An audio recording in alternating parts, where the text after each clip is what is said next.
The alarms screamed through every corridor of Cora Station. Captain Yuna ran toward the command center, her boots pounding against the metal floor. Behind her, scientists scattered in panic, their papers and data pads flying everywhere. She had been drinking coffee in the observation deck just 3 minutes ago. Now her station was under attack. The station shook violently. Explosions echoed from the outer rings. Through the windows, Yuna could see ships. Massive warships with dark hulls and red markings. Vrekith ships. Her heart sank. The Vrekith Empire was known across the galaxy for one thing. They conquered worlds and showed no mercy. She reached the command center and grabbed her communications officer by the shoulder. "Get me a line to Earth Command, now. I'm trying, Captain. They're jamming all our frequencies." Another explosion rocked the station. The lights flickered. Emergency power kicked in, bathing everything in red light. Yuna pulled up the security feeds on her screen. What she saw made her blood run cold. Vrekith soldiers were already inside. They had breached the docking bay and were moving through the residential sections. "All security teams fall back to Section 7, she ordered into her comm. "Protect the civilians. Get them to the escape pods." Her brother Teho's face flashed in her mind. He was in the biology lab on the lower level. She opened a direct channel. "Teho, if you can hear me, get out of there. Head to the emergency pods." "Do you copy?" Static answered her. The jamming was too strong. Yuna grabbed her sidearm and turned to her small security team. There were only 12 of them. The station was a research facility, not a military base. They had never expected an attack. Why would anyone attack a science station? They studied plants and microorganisms. They weren't a threat to anyone. "Listen up," she told her team. "We buy time for the civilians to escape. That's our only job now. Understood?" They nodded, their faces pale but determined. They moved out into the corridor, setting up defensive positions at the main intersection. Through her earpiece, Yuna heard screaming. Gunfire. The sounds of her station dying. Down in the biology lab, Teho heard the explosions but didn't understand what was happening. He was focused on his microscope, examining a new specimen of alien algae. His assistant ran into the room, her eyes wide with terror. "We have to go. The station is under attack." Teho looked up, confused. "Attack by who? Does it matter? Come on." They ran toward the emergency stairs, but they were too late. A squad of Vrekith soldiers blocked their path. The aliens were huge, nearly 7 feet tall, with gray-scaled skin and yellow eyes. They wore heavy armor and carried weapons that looked too big for any human to lift. "Please," Teho said, raising his hands. "We're just scientists. We're not armed." The lead soldier, who wore markings that indicated high rank, stepped forward. He looked at Teho and his assistant like they were insects. Then he raised his weapon. In the command center, Dr. Minho watched in horror through the security cameras. He was the station's chief diplomat, responsible for coordinating with the various alien species who visited Cora Station. He had met dozens of different species. Most were peaceful. Some were cold and distant. But he had never seen anything like this. The Vrekith weren't just attacking. They were executing people. He watched them move through the residential section, going room by room. They shot anyone they found. Old researchers, young interns. It didn't matter. They showed no hesitation, no mercy. Minho's hands shook as he recorded everything. The station's main computer was still functioning. If he could upload this footage to the network, if he could get it out before the station was completely destroyed, then maybe someone would know what happened here. Maybe someone would care. He worked frantically, his fingers flying over the keyboard. The Vrekith were getting closer to the command center. He could hear them in the corridor outside. Heavy footsteps. The hiss of their alien language. The upload bar on his screen crawled forward. 70%, 80%. The door to the command center exploded inward. Vrekith soldiers poured in. Minho hit the final button and the upload completed. The footage was out. The galaxy would see. A massive Vrekith pushed through the soldiers. This one wore elaborate armor decorated with trophies from other conquests. Bones, skulls, pieces of different species. He had to be their leader. The warlord looked at the humans cowering in the command center and laughed. The sound was horrible, like metal scraping against stone. "I am Warlord Thaxel," the creature announced in heavily accented but understandable human language. "This station is now property of the Vrekith Empire." One of the human officers stepped forward, trembling. "Please, we can negotiate. We have supplies, research data, anything you want." Thaxel looked at him for a long moment. Then casually, he shot the officer in the chest. The human fell without a sound. The Vrekith Empire does not negotiate, Thaxel said. Captain Yuna and her security team heard the gunshot from their position. They knew the command center had fallen. Yuna checked her tactical display. Most of the escape pods had launched. At least some people would survive. But the casualty count was devastating. Over 200 dead already, and the attack had started less than an hour ago. Captain, we need to fall back, one of her team members said. We can't hold this position. Yuna wanted to argue, but she knew he was right. They were out of ammunition and completely outnumbered. Fall back to Emergency Bay 3. We'll take the last pods. They moved through the damaged corridors past bodies and debris. Yuna tried not to look at the faces of the dead. Some of them had been her friends. People she ate lunch with, played cards with during the long nights in space. They reached the emergency bay and found one pod remaining. But as they approached, Vrekith soldiers emerged from the shadows. Yuna's team opened fire with their last few rounds, but it wasn't enough. One by one, her people fell. Yuna managed to reach the pod and slam the door shut. Through the small window, she saw the Vrekith soldiers raising their weapons. She hit the launch button and the pod shot away from the station just as they fired. From the safety of the pod, Yuna watched Cora Station through the rear camera. The Vrekith warships surrounded it like predators around wounded prey. Then they fired. The station exploded in a brilliant flash of light. 300 people had been on that station. Yuna knew that fewer than 50 had escaped. She thought of Tejo. She had told him to run. Had he made it to a pod? Was he out here somewhere, floating in space like her? Or had he died in the biology lab, surrounded by his precious specimens? The pod's emergency beacon activated automatically, sending out a distress signal. Help would come eventually. Human ships would find the survivors. But as Yuna floated in the darkness, watching the debris field that had been her home, she made a silent promise. The Vrekith Empire would pay for this. Every single one of them. The footage from Cora Station spread across the galaxy like wildfire. Every species with access to the Galactic network saw it. The executions. The massacre. The casual cruelty of Warlord Thaxel as he killed unarmed. Scientists begging for their lives. Dr. Minho's final transmission had reached hundreds of worlds. Before the Vrekith could stop it. Within 24 hours, the Galactic Council called an emergency session. The council chamber was a massive sphere that floated in neutral space, accessible to all member species. Representatives from 43 different civilizations gathered, their translation devices humming as they argued in dozens of languages. Ambassador Jiwan stood at the human delegation's platform. She was a career diplomat who had spent 15 years building relationships with alien species. She believed in cooperation and peaceful solutions. But as she watched the footage again on the chamber's main screen, something inside her hardened. The evidence is clear, she said, her voice steady despite the anger burning in her chest. The Vrekith Empire committed an act of unprovoked aggression against a peaceful research station. They murdered 300 civilians. This was not war. This was slaughter, the council members murmured among themselves.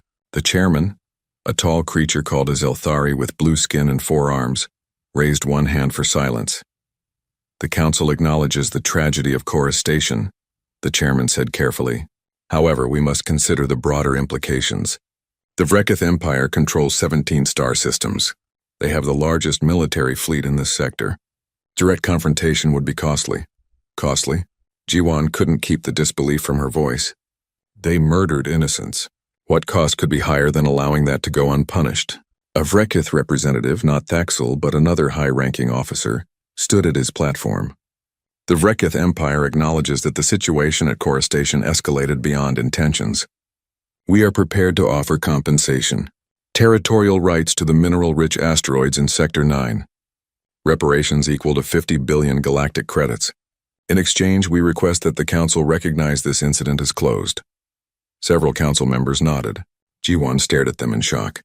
They were actually considering this. What about justice? She demanded. What about putting the ones responsible on trial? The Vrekith officer smiled, showing sharp teeth. The Empire does not surrender its warriors to foreign courts. This is our final offer. Take it or face the consequences. The chairman looked uncomfortable. Ambassador Jiwan, perhaps your government would be willing to consider this generous proposal.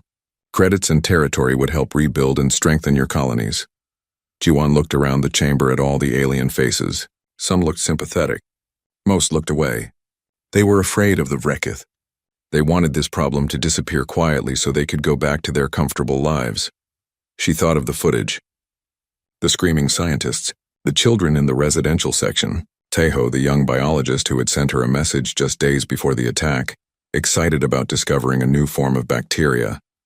No, Jiwan said quietly. Excuse me, the chairman said. Jiwan raised her voice so everyone in the chamber could hear. Humanity does not negotiate with murderers. We will not accept blood money. We will not pretend this didn't happen. Justice will be served with or without the council's support. The chamber erupted in shocked whispers. The Vrekith officer laughed. Your species controls only 8 small colonies. You have no military power. You cannot possibly challenge the Empire. Jiwan gathered her documents and turned to leave. The rest of the human delegation followed her. As she reached the exit, she turned back one last time. We'll see, she said. Then they were gone. On Earth, in the underground command center beneath Geneva, President Soman listened to the recording of the council session. Her advisors sat around the long conference table, their faces grim. Admiral Hyunwoo, the highest-ranking officer in the United Human Command, pulled up a tactical display. The Vrekith Empire's military capabilities are substantial. They have approximately 800 warships of various classes. Their technology is comparable to ours in most areas, superior in shield systems. What are our numbers? President Soman asked. 347 ships currently operational, another 100 in construction, but they won't be ready for months. So we're outnumbered more than 2 to 1. Yes, Madam President. One of the civilian advisors cleared his throat. With respect, Madam President, perhaps we should reconsider the Council's proposal. The territory they're offering is valuable. We could use those resources to strengthen our defenses, prepare for future threats.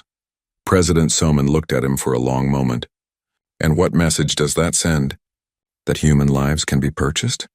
That as long as you pay enough, you can murder our people without consequence? Of course not, but we have to be realistic. A war with the Rekith could cost millions of lives, and bowing to them could cost our humanity. President Soman stood and walked to the window. Outside, she could see the lights of the city. Millions of people going about their lives unaware of the decision being made in this room. She thought about Earth's history. The wars, the genocides, the times when people stood by and did nothing while evil triumphed. Humanity had learned those lessons the hard way, paid for them with oceans of blood.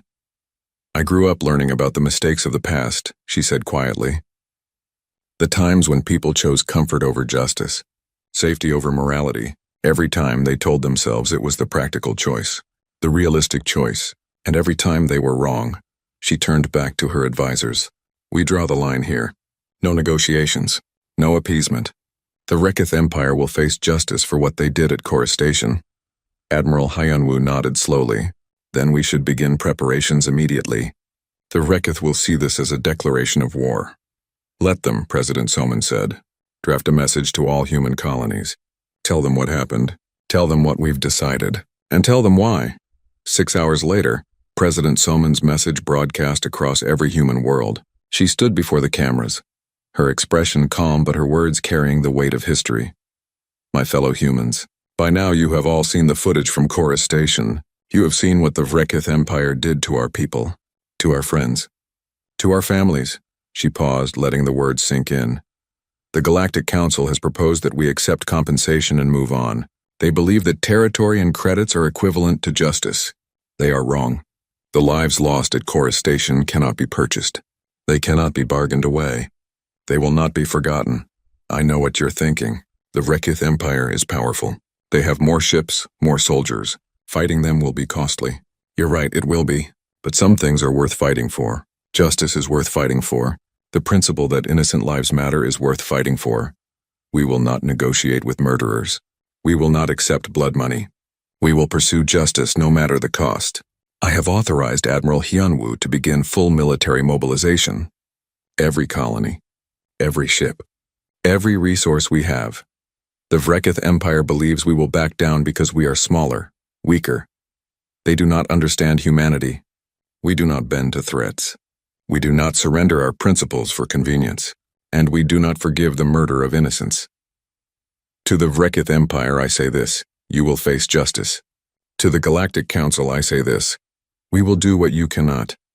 And to my fellow humans I say this, stand firm, stand together, and show the galaxy what humanity means. The broadcast ended. Within minutes, responses flooded in from every human colony. Support, solidarity, volunteers signing up for military service. The entire species mobilizing for war. In the Vrekith Empire's capital, Warlord Thaxel watched the human president's speech and laughed. He was in his war room, surrounded by maps and battle plans. His subordinates looked nervous, but Thaxel felt only contempt. These humans, he said, they think courage alone can defeat an empire. I will crush their homeworld personally. I will broadcast their surrender to the entire galaxy. They will learn that the Vrekith bow to no one. He turned to his fleet commanders. Begin preparations. We will show these insects what happens when they defy the Empire.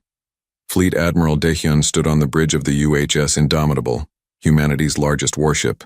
Through the massive viewport, he could see the orbital shipyards above Earth. Dozens of vessels were being assembled or retrofitted. Cargo haulers were being converted into military transports. Civilian ships were being armed. Every resource humanity possessed was being poured into the war effort. Admiral, the latest reports from the colonies are in, his executive officer said. Handing him a data pad, Daehyun scrolled through the information. New Sol had contributed 15 warships and 40,000 volunteers. Terra Nova sent 12 ships and construction materials for defensive platforms. Horizon's Edge, the furthest human colony, was fortifying its position and preparing for the worst. What about the intelligence reports? Daehyun asked. Any movement from the Vrekith? Nothing yet, sir. But our scouts report increased activity in their border systems. They're gathering their forces. Daehyun nodded. The calm before the storm. He had spent 30 years in the Navy, working his way up from a junior officer to fleet admiral. He had trained for every possible scenario, but this was different. This wasn't a simulation or a minor border skirmish. This was total war against a superior enemy. He pulled up the tactical map, studying the positions of human and Vrekith forces. The numbers weren't good. Even with every ship they could muster, humanity was outnumbered and outgunned.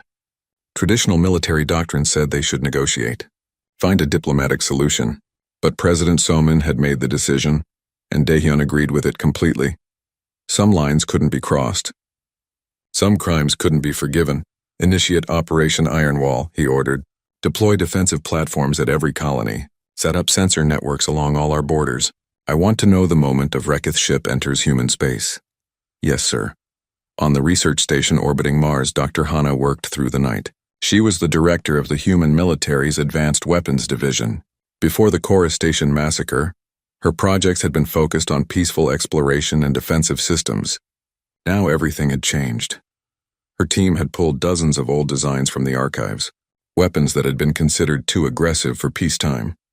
Too dangerous, too brutal. But war had different rules. The railgun prototypes are ready for testing, one of her assistants reported, and the kinetic bombardment satellites are being deployed to strategic positions throughout the solar system. Hana examined the data on her screen. The kinetic weapons were simple but devastating. Large tungsten rods that would be dropped from orbit, accelerating to incredible speeds before impact. They had been developed centuries ago during Earth's own wars but had been dismantled during the peace era. Now they were being rebuilt and improved. If the Vrekith came to Earth, they would find it defended by weapons that could crack continents. What about the experimental shield modifications? Hana asked. Still testing. The harmonics are tricky, but if we can get it working, our ships will be able to survive direct hits that would normally be fatal. Keep working on it. We need every advantage we can get. At the edge of human space, Commander Yunji piloted her stealth reconnaissance ship through the darkness. She was deep in Vrekith territory, gathering intelligence on their military preparations. It was dangerous work. If they detected her ship, she would be dead within seconds, but the information she was gathering was vital. Through her long-range scanners, she watched massive Vrekith fleet formations conducting war exercises. She counted ships, noted their weapons configurations, tracked their movement. Patterns. 3 main battle groups, she whispered into her recorder. Approximately 200 ships each. They're drilling invasion tactics. Looks like they're planning a 3-pronged assault. She marked the coordinates and transmitted the data back to Earth, using a tight beam communication system that was nearly impossible to detect. Then she moved on, shadowing another Rekith fleet.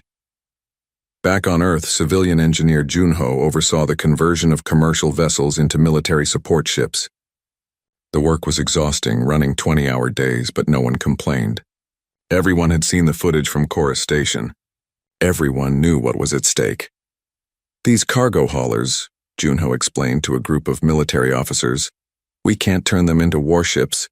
They don't have the structural integrity for heavy weapons, but we can equip them with point defense systems and use them as supply vessels. They can carry ammunition, fuel, spare parts, keep our fighting ships supplied during extended operations. One of the officers nodded. How many can you convert? Working at current pace? Maybe 50 by the end of the month. 100 if we can get more workers and materials. You'll have whatever you need. The president has authorized unlimited resources for the war effort. Junho looked at the officer seriously. Sir, are we really going to fight them? The Rekith Empire. Yes. And we can win? The officer was quiet for a moment. I don't know. But we're going to try, because the alternative is accepting that might makes right. That powerful species can murder weaker ones without consequence. If we let that stand, what does that say about who we are? Junho understood. He turned back to his work with renewed determination. At the Galactic Council headquarters, Ambassador Jiwon sat in her office, reviewing diplomatic messages. Most of them were from other species, quietly expressing sympathy for humanity's situation but offering no real support. A few were more direct, warning her that humanity was making a terrible mistake. One message was different. It came from the Quillian Federation, a small alliance of peaceful species. They had no military to speak of, but they had sent a short note. We remember when our world faced extinction. No one helped us then. We survived alone. May your courage inspire others. It wasn't much, but it meant something. Someone out there understood. Her assistant entered the office. Ambassador, the council chairman, is requesting another meeting. He wants to discuss mediation options. Tell him humanity's position hasn't changed. He says the Rekith are massing their fleets. War is imminent. This might be the last chance for a peaceful resolution. Jiwon set down the datapad and looked out the window at the stars. Somewhere out there, the Rekith were preparing to attack. Human colonies would soon be under assault. People would die. Maybe humanity would be destroyed. But at least they would fall fighting for something that mattered. Send the chairman my reply, she said. Humanity will not negotiate with murderers. Not today. Not tomorrow. Not ever. President Soman gave one final address to the human worlds before the war began. She stood in the presidential office, the earth visible through the window behind her. My fellow humans, the moment we have been preparing for is almost here. Intelligence reports indicate that the Rekith Empire will launch their attack within days. They believe they will crush us quickly. They believe fear will drive us to surrender. They are wrong. We are not afraid. We are angry. We are determined. And we are united in a way humanity has never been before.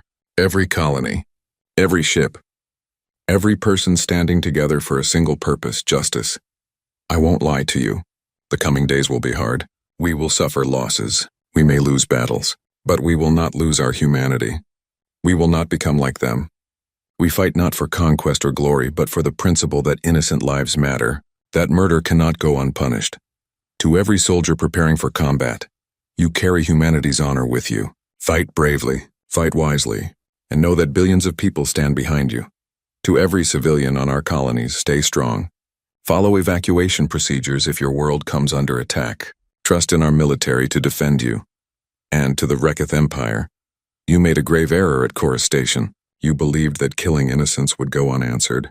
You believed humanity would accept money in exchange for justice. You believed wrong. We are coming, and we do not forgive. The broadcast ended. Across human space, military forces moved into final positions. Defensive platforms activated. Ships powered up their weapons systems. Families said goodbye to soldiers departing for the front lines. In the Rekith capital, Warlord Thaxel reviewed his invasion plans one last time. 3 fleets, 3 targets, simultaneous strikes designed to overwhelm human defenses. After the colonies fell, His forces would converge on Earth itself. The human homeworld would burn, and the galaxy would remember what happened to species who defied the Rekith Empire. "Begin the operation," he ordered. Across the border, Rekith ships powered up their jump drives. 600 warships prepared to enter human space. The largest military operation the Rekith Empire had launched in a generation. They expected an easy victory. They expected humanity to crumble. They were about to learn they were wrong. The warning came at 0400 hours. Across human space, sensors detected massive energy signatures, jump drives activating. Hundreds of them. The Rekith were coming. At New Sol Colony, Fleet Admiral Daehyun watched his tactical display as enemy ships materialized in system. 230 Rekith warships appeared in formation, their weapons already charging. His own fleet numbered 85 ships positioned in the shadow of the colony's massive asteroid field. "All ships, this is Admiral Daehyun. Hold your positions. Wait for my command." The Rekith fleet began its approach, moving in the standard Imperial formation. They expected resistance, but they expected to overwhelm it quickly. They had done this dozens of times before to other species.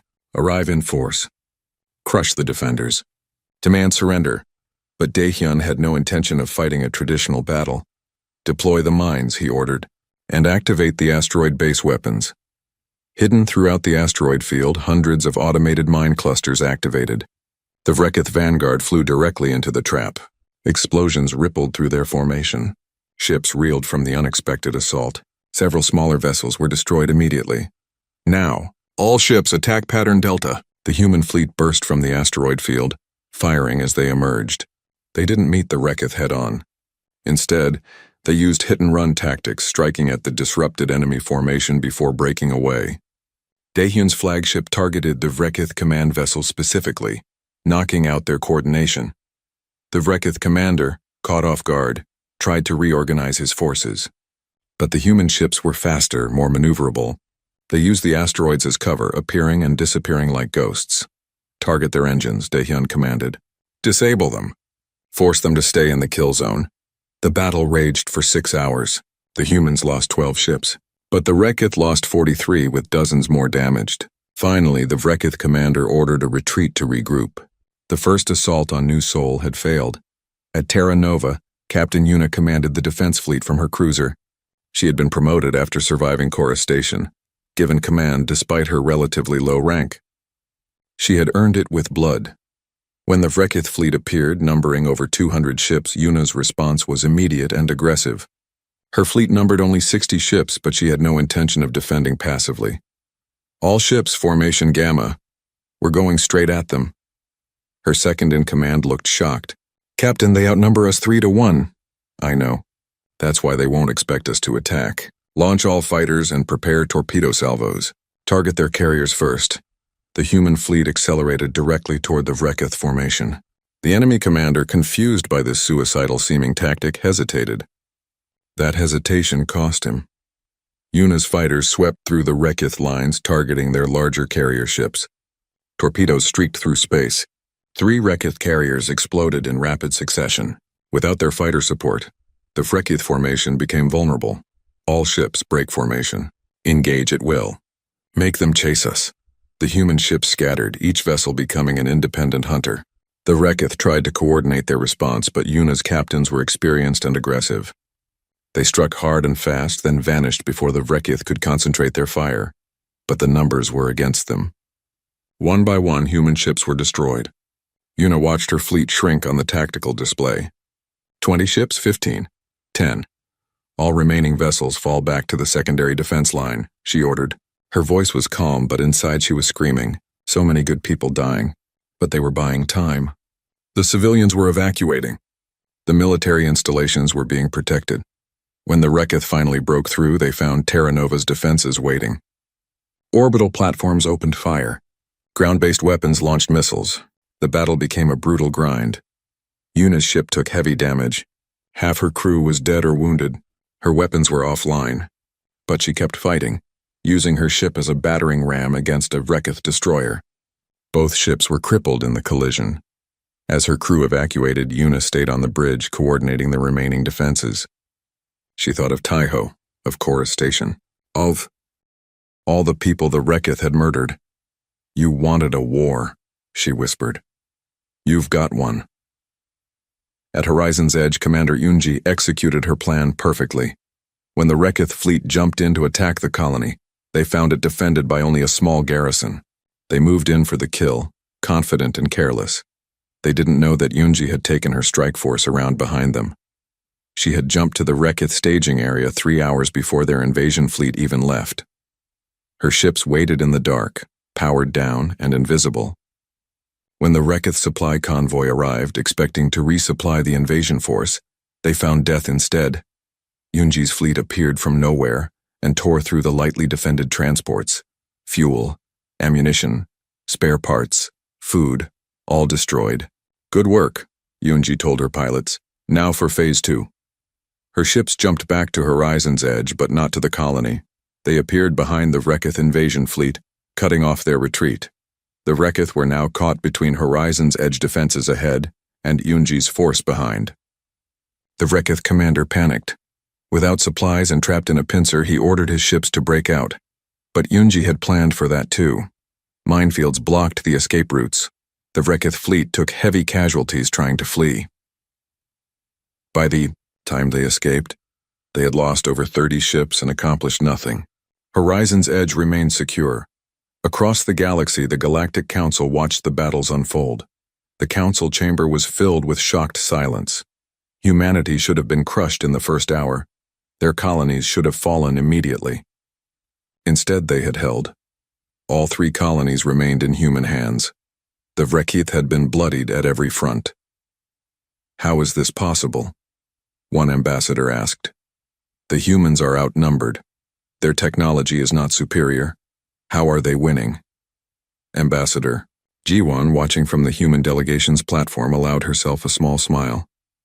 Because we're not fighting for conquest or glory. We're fighting for survival, for justice, and we're willing to pay any price. On the Rekith flagship, Warlord Thaxel raged at his commanders. The reports from all 3 fronts were humiliating. His forces had been repelled, damaged. The humans had fought with unexpected ferocity and skill. This is unacceptable, he roared. They are insects. They should have been crushed. One of his subordinates, braver than the others, spoke up. Warlord, the humans are using unconventional tactics. They're not fighting the way we expected. They sacrifice ships to disable ours. They use their environment as a weapon. They fight without fear. Then we will teach them fear, Thaxel snarled. Recall all forces. We will combine our fleets and strike at the heart of their civilization. We will attack Earth itself.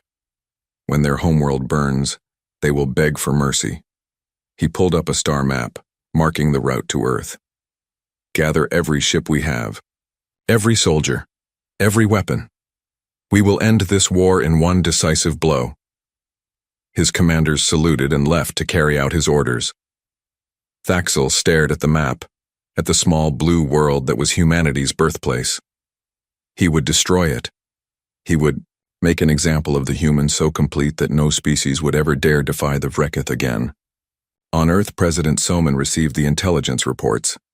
All 3 colonies had held, but at great cost. Hundreds of ships destroyed, thousands of soldiers dead. The Rekith were regrouping, and all indicators suggested they were preparing for a massive assault. They're coming here, Admiral Hyunwoo said quietly. All of them. The entire Rekith fleet will converge on Earth. President Soman looked at the casualty reports, at the names of the dead. So many sacrifices already. And the worst was yet to come. Then we prepare to defend our home, she said. Recall every ship we can spare from the colonies. Activate all orbital defenses. And send a message to our people. Tell them the final battle is coming. She stood and walked to the window, looking up at the sky. Somewhere out there, hundreds of alien warships were preparing to destroy everything humanity had built. To murder billions of people. To end human civilization. But they would find that Earth was not helpless. That humanity did not surrender. That some things were worth dying for. Let them come, she whispered. We'll be ready. The Rekith Armada arrived at Earth like a swarm of locusts. Over 400 warships materialized at the edge of the solar system, their combined mass blocking out stars, It was the largest fleet the Rekith Empire had ever assembled. Enough firepower to crack a planet's crust. Enough soldiers to conquer 100 worlds. On Earth, alarms sounded. Billions of people looked up at the sky, knowing that death was coming. But there was no panic, no riots, no chaos. Humanity had chosen this path with open eyes. They would face the consequences together. Admiral Hyunwoo stood on the bridge of Earth's orbital defense station, surrounded by tactical displays showing the approaching enemy. The human defense fleet gathered around Earth numbered 140 ships. Every vessel that could fight had been recalled from the colonies. It wasn't nearly enough. "Admiral, incoming transmission from the Rekith flagship," his communications officer reported. "Put it through." Warlord Thaxel's face appeared on the main screen. He looked confident, almost bored. "Humans, this is your final opportunity. Surrender now. Open your defenses. Allow my troops to occupy your world peacefully. Do this, and I will spare your civilians." Admiral Hyunwoo studied the alien warlord who had murdered so many innocents at Chorus Station, who had laughed while executing unarmed scientists, who now expected humanity to bow down in fear. "No," Hyunwoo said simply. Thaxel's expression hardened. "You cannot win. My fleet outnumbers yours 3-1. Your world will burn, your people will die, all because of your pride." "It's not pride," Hyunwoo replied. "It's principle. You murdered innocents. You expected us to accept payment and forget. You were wrong. Justice isn't negotiable. Then you will die for your principles." Thaxel cut the transmission. Hyunwoo turned to his crew. "All ships, battle stations, activate all orbital defenses, power up the kinetic platforms, and send a message to President Salmon. Tell her we're beginning." The Rekith fleet advanced in a massive wedge formation, designed to smash through any defense. But as they entered weapons range, Earth's orbital platforms opened fire. Hundreds of railguns and missile batteries unleashed their fury. The space around Earth lit up with weapons fire. The Rekith shields absorbed the initial barrage, but several smaller ships were destroyed. The fleet continued forward, returning fire. Human defensive platforms exploded one by one, but they were buying time. "Deploy the inner fleet," Hyunwoo ordered. "Formation Delta 3. The human ships moved to engage, but they didn't charge directly at the enemy. Instead, they formed defensive spheres around key orbital installations, creating overlapping fields of fire. The Rekith would have to fight through multiple layers of defense." On the Rekith flagship, Thaxel watched the human tactics with growing frustration. They weren't fighting like a desperate, dying species. They were fighting smart, disciplined. Every move calculated to inflict maximum casualties. "All ships concentrate fire on Sector 7. Break through their line and target the defense stations." The Rekith fleet pushed forward. The battle intensified. Ships on both sides exploded. Debris filled the space around Earth. The planet's orbit became a graveyard. Then Daehyun's fleet arrived from New Seoul. 90 ships, battered but functional, jumped in behind the Rekith formation. Daehyun had pushed his crews to the breaking point, making the journey in record time. "All ships target their rear guard, hit them hard." The fresh human forces crashed into the Rekith from behind. Suddenly, the Rekith were fighting on two fronts. Their formation began to break apart. Thaxel roared in fury. "Where did they come from? I thought all their forces were here." "They must have left the colonies undefended, warlord. Fools. We'll destroy them here and take the colonies later. All ships, reform. Concentrate on the newcomers." But before the Rekith could reorganize, another human fleet appeared. Captain Yuna, who should have been dead, arrived with the survivors from Terra Nova. Her ship was held together with emergency patches and prayers, but her weapons still worked. "Sorry we're late, Admiral," Yuna transmitted to Hyunwoo. "We had some engine trouble." Hyunwoo couldn't help but smile. "Better late than never, Captain." "Welcome to the party." Now the Rekith were surrounded. Human ships attacked from 3 directions, but they still had superior numbers. The battle became a brutal slugging match, ship against ship, each side refusing to give ground. Dr. Hana, watching from the Mars research station, activated her secret weapon. Throughout the solar system, hundreds of kinetic bombardment satellites came online. They had been positioned weeks ago, hidden and silent, waiting for this moment. Targeting solution confirmed, she said to her team. Firing. Tungsten rods, each weighing several tons, dropped from orbit. They accelerated to incredible speeds, becoming weapons of devastating power. The first wave struck the Wrecketh fleet from above. Ships that had focused their shields forward and to the sides suddenly found themselves defenseless against attacks from an unexpected angle. Dozens of Wrecketh ships were crippled or destroyed in seconds. The kinetic weapons continued falling, a rain of metal death that tore through the enemy formation. "What is that?" Thaxel shouted. "Where are those weapons coming from?" One of his officers checked the sensors, his face going pale. "Satellites, Warlord. They've covered the entire solar system with weapons platforms. We're sitting in a kill zone." Thaxel realized too late that he had made a terrible mistake. He had brought his entire fleet to Earth expecting an easy victory. But the humans had turned their own star system into a fortress. Every planet, every moon, every asteroid potentially hiding weapons. "Fall back. Reform at the outer system. We need to—" He never finished the sentence. Commander Yunji, leading her strike force, had been waiting in the asteroid belt. Her ships appeared directly alongside the Wrecketh flagship, weapons already firing at point-blank range. The flagship's shields collapsed under the concentrated assault. Explosions rippled across its hull. Yunji's ships poured everything they had into the massive vessel. On the bridge of the dying flagship, Thaxel felt his ship shaking apart around him. Fires spread through the corridors. Systems failed. His crew was dying.